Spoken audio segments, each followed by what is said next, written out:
नमस्कार मंडळी, मी आदित्य पुन्हा एकदा तुमचं मनापासून स्वागत करतो आपल्या मराठमोळ्या यूट्यूब चॅनलवरती। तर पुणे जिल्ह्यातील 12 मावळापैकी एक असलेल्या पवन मावळामध्ये आम्ही आज आलेलो आहोत वाघेश्वर मंदिराला भेट देण्यासाठी। तर जाणून घेऊयात या मंदिराचा इतिहास आणि या मंदिराबद्दलची माहिती आजच्या या ट्रॅव्हल ब्लॉगमध्ये। शिवमंदिर साधारणतः 700 ते 800 वर्ष जुनं असून हे संपूर्ण मंदिर दगडांनी हेमाडपंथी शैलीमध्ये बांधलेलं आहे। मंदिर साधारणतः वर्षातील 8 महिने धरणाच्या पाण्याखाली असते आणि फक्त वर्षातील 4 महिने आपण या मंदिराला भेट देऊ शकता, जसे की मार्च, एप्रिल, मे, जून मध्ये आपण या ठिकाणी येऊन भेट देऊ शकता।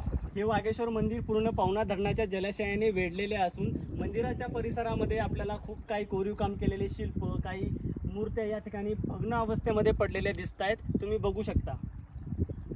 बस छत्रपती शिवाजी महाराज जेव्हा तिकोना, तुंग, लोहगड, विसापूर किल्ल्यावर येत असत त्यावेळी महाराज आवर्जून या वाघेश्वर मंदिरामध्ये दर्शन घेण्यासाठी येत असत असे जाणकार सांगतात। मंदिरामध्ये प्रवेश केल्यानंतर हा आहे सभा मंडप आणि समोरच आपण हा अंतराळ पाहू शकता। आल्यानंतर या ठिकाणी आपल्याला दोन्ही साईडने उजव्या आणि डाव्या साईडने गणपती बाप्पांच्या मूर्त्या पाहायला मिळतात आणि 2 पायऱ्या उतरून आपण या ठिकाणी महादेवाच्या शिवलिंगाचं दर्शन घेऊ शकता।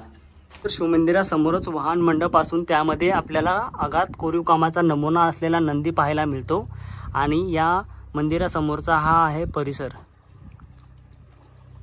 तर मित्रांनो, तुम्हाला वाघेश्वर मंदिराबद्दलचा इतिहास आणि या मंदिराबद्दलची माहिती कशी वाटली कमेंट सेक्शनमध्ये नक्की सांगा।